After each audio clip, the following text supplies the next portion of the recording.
துலாம் ராசி சுவாதி நட்சத்திரம். இது ராகுவோட நட்சத்திரம். தசா காலங்கள் 18 வருடம். என்னோட கணக்குப்படி 14 வருடத்தை நான் கணக்கில் எடுத்துக்கிறேன். உங்கள் சுய ஜாதகத்தில் என்ன தசா புத்தி இருக்கோ அதை நீங்கள் கணக்கில் வச்சுங்க. 14 வயசு வரைக்கும் ராகு தசை நடப்பில் வந்தால் பிறகு 16 வருடங்கள் குரு தசை. 14 + 16 30. 30 வயசு வரைக்கும் குரு தசை நடப்பில் வரும். குரு தசை நடக்கக்கூடிய நபர்கள் இப்போ படிக்கக்கூடிய காலங்களில் 16 வயசுக்கு மேலே டு 21 வரைக்கும் குரு தசையில் இருக்கிறீங்கன்னா இது அவயோக தசை தான். 8ஆம் இடத்துல மறைஞ்சிருக்கு. இது படிப்பு ரீதியாக நல்ல ஒரு முன்னேற்றத்தை கொடுத்துரும். பெருசாக ஒன்றும் பாதிப்புகளை கொடுக்காது. ஏன்னா 2ஆம் இடத்தை குரு பகவான் பார்க்கறது, விரயத்தை குரு பகவான் பார்க்கறது, 4ஆம் இடத்தை குரு பகவான் பார்க்கறது உங்களுக்கு வண்டி வாகன சேர்க்கை கொடுக்கும். இந்த டைமில் வீட்டில் வண்டி வாங்கணும் அப்படின்னு சொன்னீங்கன்னாக்கா இது எல்லாமே இந்த காலகட்டத்தில் வண்டி வாகன சேர்க்கை கொடுத்துரும். இது குரு பயிற்சி பலன்களோ இல்லை ராகுகேது பயிற்சி பலன்களோ சனி பயிற்சிகளோ கிடையாது.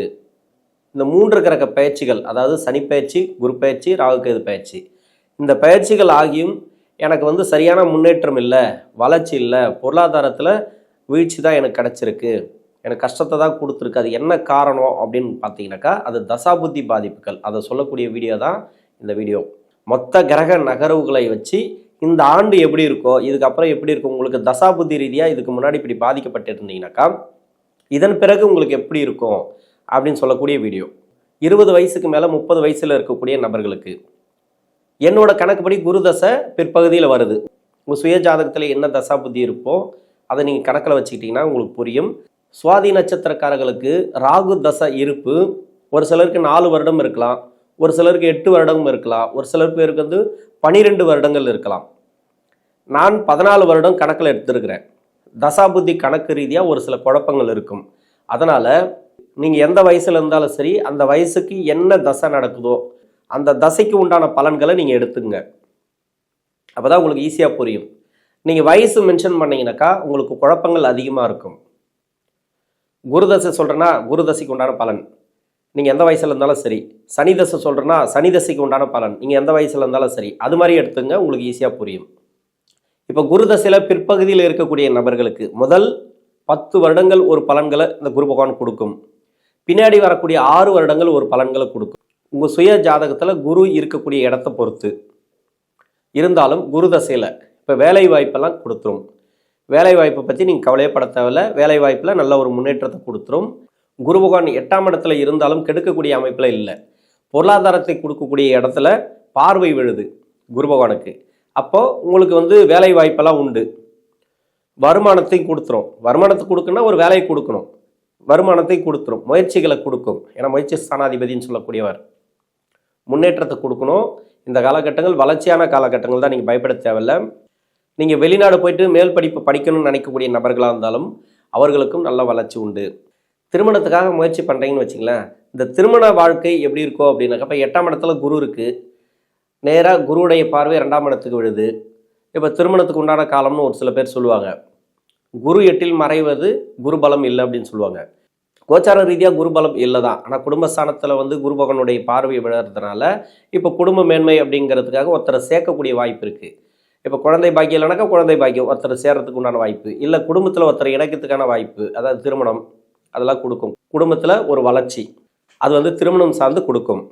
குரு தசை நடக்கும்போது 7ஆம் அதிபதி புத்தி அப்படி இல்லை 7ஆம் இடத்துலேருந்து ஒரு கிரகம் புத்தி நடத்துதுன்னு வச்சிங்களேன், அந்த கிரக புத்தியில் உங்களுக்கு திருமண வாய்ப்புகள் கூடி வரும். 23, 24, 25 இருக்கக்கூடிய நபர்களுக்கு திருமண தடைகள் உண்டு.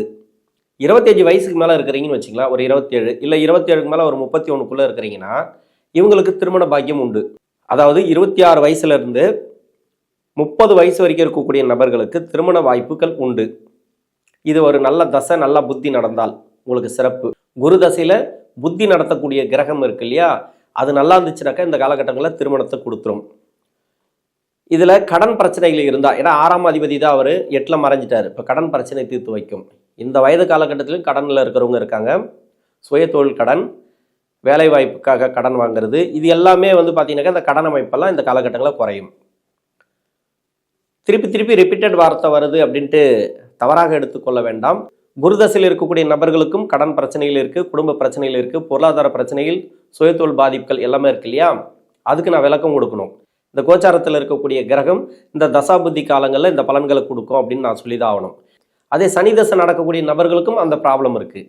அந்த ப்ராப்ளத்துக்கு நான் அந்த பதில் சொல்லி ஆகணும். புதன் தசையில் இருக்கக்கூடிய நபர்களுக்கும் அந்த ப்ராப்ளம் இருக்குது. அதாவது கடன் பிரச்சனை, சுயதொழில் பாதிப்பு, குடும்ப பிரச்சனை, பசங்க வழியில் பாதிப்பு, இது எல்லாமே இருக்குல்ல. எல்லாருக்குமே எல்லா தசையில் இருக்கக்கூடிய நபர்களுக்கும் இருக்குது. ஒவ்வொன்றுத்துக்கும் நான் திருப்பி அதை பற்றி நான் பேசும்போது ரிப்பீட்டட் வார்த்தை வருது அப்படின்ட்டு ஒரு சில பேர் நினைக்கிறாங்க. அது தவறாக எடுத்துக்கொள்ள வேண்டாம். எல்லா தசைகளுக்கும் எல்லாத்துலேயும் இருக்கக்கூடிய ப்ராப்ளத்தை நம்ம சொல்லி ஆகணும். அதனால ரிப்பீட்டட் வார்த்தை வரும். 30 வயசுக்கு மேலே 49 வயசு வரைக்கும் சனி தசை. என்னோட கணக்குப்படி சனி தசை இந்த வயசில் எடுத்திருக்கிறேன். உங்களோட கணக்குப்படி உங்களுக்கு எந்த வயசில் சனி தசை நடந்தாலும் சரி. இது ராசிக்கு யோக தசை. 5ஆம் இடத்துல சனீஸ்வர பகவான் இருக்குது, வக்கரமாக இருக்குது. 8ஆம் இடத்துல குரு இருக்குது. உங்களுக்கு 6ஆம் இடத்துல ராகு இருக்குது. 6ஆம் இடத்துல ராகு இருந்தாலே வெளிநாடு வேலை வாய்ப்பு மட்டும் இல்லாமல் வெளிநாடு சம்பாத்தியமெல்லாம் இங்கே காலகட்டங்களில் உயரும். இது வேலை வாய்ப்பும் கொடுக்கும். வேலையை விட்டு வெளிநாட்டிலேருந்து இங்கே வந்திருப்பாங்க. திரும்ப வெளிநாட்டுக்காக முயற்சி பண்ணாங்கனாக்கா, வெளிநாட்டு வேலைக்காக இப்போ நீங்கள் போகலாம். இது மாதிரியான இதுவெல்லாம் கொடுத்துரும். இந்த வருடத்தில் கொடுத்துரும். இந்த வருடம் நல்லாவே இருக்குது, இதுக்கப்புறம் நல்லா இருக்குது. கிரக நகர்வுகள் உங்களுக்கு நல்லா இருக்குது. சனி தசையில் ஒரு சில மனக்குழப்பங்கள் உண்டு. குறிப்பாக பெண்களுக்கு பார்த்தீங்கன்னாக்கா நிறைய மனக்குழப்பங்கள், மனசார்ந்த பிரச்சனைகள், மன அழுத்தங்கள், சரியான வருமானம் இல்லை, குடும்பத்தில் நிறைய குழப்பங்கள். இந்த சனி தசை நடக்கக்கூடிய நபர்களுக்கு சனி தசை மட்டும்தான். ஆனால் 7 சனியோ அஷ்டம சனியோ கிடையாது. இப்போது உங்கள் வீட்டில் யாருக்காவது அஷ்டம சனி 7 சனி நடந்துச்சுனாக்கா நிறைய ப்ராப்ளத்தை கொடுக்கும். உங்களுக்கு சனி தசை, அவங்களுக்கு 7 சனி அதிகப்படியான ப்ராப்ளத்தை கொடுக்கும். பொருளாதாரம் வரவே விடாது. அதாவது பணம் வீட்டுக்குள்ளே வர்றதுக்கு வாய்ப்பில்லை. இது சனி தசையில் இருக்கக்கூடிய நபர்களுக்கு வீட்டில் யாருக்காவது 7 சனி அஷ்டம சனி நடந்தால், அவங்களுக்கு சனி தசை நடந்தால் இன்னும் கொடுமை. உங்கள் சுய ஜாதகத்தை செக் பண்ணிவிட்டு பரிகார வழிபாடு முறைகளை மேற்கொள்வது இந்த காலகட்டங்களில் நல்லது. இது வீட்டில் யாருக்காவது சனி தசை அஷ்டம சனி நடந்தால் மட்டும்தான். உங்களுக்கு சனி தசை நடந்தால் தேவையில்லை. சுய தொழில் செய்யக்கூடிய நபர்களுக்கு ஒரு இடம் மாற்றணும் அப்படின்னு தோணும் இந்த காலகட்டங்களில். ஏன்னா வக்கரமாக இருக்குது சனி. உங்களுக்கு ஒரு சுய சிந்தனை இருக்காது. இப்போதைக்கு மனசு தெளிவாக இருக்காது. ஒரு சில வேலைகளில் குழப்பங்களை அதிகமாக கொடுத்துட்டே இருக்கும். அதனால் கொஞ்சம் கவனமாக இருக்கணும்.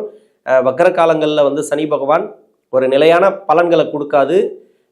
ஒரு நிலையான ஒரு முடிவு எடுக்க முடியாது. மனசு தடுமாற்றங்களை இந்த காலகட்டங்களில் கொடுக்கும். 49 வயசுக்கு மேலே 66 வயசு வரைக்கும் புதன் தசை. புதன் தசை நடக்கக்கூடிய நபர்கள். இப்போ புதன் தசை நடக்குது அப்படின்னாக்கா இது விரையாதிபதி தசை, பாக்கியஸ்தானாதிபதி தசை. இந்த பாக்கியஸ்தானாதிபதி தசை இந்த ராசிக்கு தான் பாக்கியஸ்தானாதிபதி தசை. வேற லக்கணமாக இருந்து அந்த லக்கணத்துக்கு நீங்கள் அவர் அவயோகராக வந்தால் கூட இப்போ புதன் தசை அப்படிங்கிறது அந்த அளவுக்கு கெடுபலன்களை கொடுக்காது. துலாம் ராசியில் இருக்கக்கூடிய சுவாதி நட்சத்திரக்காரர்களுக்கு குரு தசையை கடந்த பிறகு தான் லைஃபே நல்லாயிருக்கும். ஏன்னா சனி தசை யோக தசை தான். அது உங்கள் சுய ஜாதகத்தில் சனி பகவான் இருக்கிற இடத்த பொறுத்து. இருந்தாலும் புதன் தசைக்கு வந்துட்டிங்கனாக்கா புதன் தசையிலிருந்து கேது சுக்கிரன்லாம் நல்ல ஒரு லைஃப் அப்படின்னு சொல்லலாம். இந்த தசைகள்லாம் உங்களை கெடுக்காது, கெடுபலன்களை அதிகமாக கொடுக்காது. இந்த புதன் தசையோ கேது தசையோ அதுக்கு அடுத்து வரக்கூடிய சுக்கிர தசையோ இதெல்லாம் கெடுபலன்களை அதிகமாக கொடுக்காது, நல்ல பலன்களை தான் கொடுக்கும். இது வீட்டில் நிறைய பிரச்சனைகள் இருந்துச்சுன்னு வச்சுங்களேன், குழப்பங்கள் இருந்துச்சுனாக்கா அந்த குழப்பங்கள்லாம் தீரும். 2ஆம் இடத்துக்கு குருவுடைய பார்வை இருக்கின்றதுனால சுப விரயங்களை அதிகமாக கொடுக்கும். விரயஸ்தானத்துக்கு குருவுடைய பார்வை. ஏன்னா ராசிக்கு 2ல் சனியோடைய பார்வை இருக்குது, வக்ர பார்வை இருக்குது. பெருசாக கெடுபலன்கள் இல்லை. இருந்தாலும் புதன் தசை நடக்கக்கூடிய நபர்களுக்கு சுப விசேஷங்கள் உண்டு. வீடு கட்டக்கூடியது இந்த காலகட்டங்களுக்கு கொடுக்கும். வீடு சார்ந்து உங்களுக்கு ஏதோ ஒரு மாற்றத்தை கொடுக்கும், பொருளாதார ஏற்றத்தை கொடுக்கும். 66 வயசுக்கு மேலே 73 வயசு வரைக்கும் கேது தசை. கேது தசை நடக்கக்கூடிய நபர்களுக்கு புதன் தசைக்கு என்ன பலன்கள் சொன்னனோ அந்த பலன்களை கேது தசைக்கும் நீங்கள் எடுத்துக்கலாம். கேது தசைக்கு இருக்கக்கூடிய ஒரு ப்ராப்ளம் என்னன்னாக்கா மனக்குழப்பங்கள் அதிகமாக இருக்கும். இதில் தெளிவான முடிவு இருக்காது. அதனால் விநாயகர் கோயிலுக்கு போயிட்டு ஒரு வழிபாடு பண்ணிங்க இந்த காலகட்டங்களில். அதே புதன் தசையில் இருக்கக்கூடிய நபர்களுக்கு பெருமாள் கோயிலுக்கு போயிட்டு ஒரு வழிபாடு பண்ணிங்க. இது நல்லாவே இருக்கும். அந்த புதன் தசையில் ஏதாவது கெடுபலன்கள் இருந்துச்சுனாக்கா அந்த கெடுபலன்கள் வராது. கேது தசையில் இருக்கக்கூடிய நபர்களுக்கு விநாயகர் கோயில் போயிட்டு வழிபாடு பண்ணிங்கனாக்கா உங்களுக்கு மனத்தடைகள், காரிய தடைகள் எல்லாமே நல்ல முன்னேற்றத்தை கொடுக்கும். இந்த தடைகள்லாம் எதுவுமே இருக்காது. 73 வயசுக்கு மேலே 20 வருடங்கள் சுக்கிரதசை. இந்த சுக்கிரதசை உங்களுக்கு எந்த வயது காலகட்டத்தில் வந்தாலும் சரி, ஒரு சில பேருக்கு 60 வயசில் கூட வரலாம், 55 வயசில் கூட வரலாம். உங்கள் தசா புத்தி ஈர்ப்பு பொறுத்த வரைக்கும் இந்த காலகட்டத்தில் வர சுக்கிரதசை அப்படிங்கிறது உங்களுடைய பசங்களுக்கு தான் செல்லுபடியாகும். உங்களுக்கு அந்த அளவுக்கு செல்லுபடியாகாது. நல்ல யோக தசையாக இருந்தால் மட்டுமே ஓரளவுக்கு மனசு தெளிவாக இருக்கும். ஆனால் இந்த காலகட்டத்தில் வர சுக்கிரதசை அப்படிங்கிறது உடல் நலத்தை பாதிக்கும். கொஞ்சம் கவனமாக இருக்கணும். உணவு பழக்க வழக்கங்களை கொஞ்சம் கவனமாக இருக்கணும். தியானம், யோகா பண்ணுறது நல்லது. குலதெய்வ பூஜை அனுசரிக்கிறது நல்லது. இப்போ ஓய்வு எடுக்கிற காலகட்டத்தில் தான் இருப்பீங்க. இப்போ ஓய்வு கூட உங்களுக்கு நிம்மதி தராது. அந்த மன அழுத்தத்தை ஒரு சில பேருக்கு கொடுத்துட்டே இருக்கும். ஆனால் உங்கள் பசங்களோட வளர்ச்சி அபரிவிதமாக இருக்கும். ஏன்னா உங்கள் சுக்கிரதசை பொருளாதாரத்தை தரணும் அப்படின்றதுக்காக ஒரு பசங்களுக்கு வேலை வாய்ப்பு அதில் அதை சுயதொழில் செஞ்சுட்டு இருந்தாங்கனாக்கா அதில் வந்து நல்ல ஒரு வளர்ச்சி, வண்டி வாகன சேர்க்கையெல்லாம் கொடுக்கும். இந்த சுக்கிரதசை அப்படிங்கிறது உங்கள் பசங்களுக்கு எப்படி வேலை பார்க்கும் அப்படின்னாக்கா, சின்ன வயசில் வரக்கூடிய குட்டி சுக்கிரன் இருக்கு இல்லையா, அது அப்பா அம்மாவுக்கு செல்லுபடியாகும். பசங்களுக்கு செல்லுபடியாகாது, அப்பா அம்மாவுக்கு செல்லுபடியாகும். சின்ன வயசில் வரக்கூடிய குட்டி சுக்கிரன் 10 வயசுலேருந்து ஒரு 30 வயசுக்குள்ளே ஒரு குட்டி சுக்கிரன் வருதுன்னு வச்சுக்கலாம். இது பேர் குட்டி சுக்கிரன். இது வந்து புரோஜனம் இல்லாத சுக்கிரதசை தான். இது வந்து மனசை பாதிக்கும். அந்த காலகட்டங்களில் மனசை பாதிக்கும், பசங்களோட மனசை பாதிக்கும். லவ் அது இதுன்ட்டு ஏகப்பட்ட பஞ்சாயத்தெல்லாம் இருக்குது. அதில் நல்ல பேர் எடுக்கிறதும் உண்டு, நிறைய பேருக்கு பிடிச்சிருந்தா அது நல்ல பேர் எடுக்கிற அந்த தசையும் உண்டு. அதே மாதிரி பின்னாடி வரக்கூடிய சுக்கிரதசை இருக்கு இல்லையா, இது வந்து உடல் நலத்தை பாதிக்கும். இது ரெண்டுமே புரோஜனம் இல்லை தான். இந்த காலகட்டத்தில் மத்தியம வயதில் வரக்கூடிய சுக்கிரதசை தான் நல்ல தசை அப்படின்னு சொல்லிக்க முடியும். இந்த துலாம் ராசியில் இருக்கக்கூடிய சுவாதி நட்சத்திரக்காரர்களுக்கு இந்த வருடம் தசாபுத்தி ரீதியாக பாதிக்கப்பட்ட நபர்களுக்கு நல்ல ஒரு வளர்ச்சியும் ஏற்றத்தையும் கொடுக்கும். நன்றி.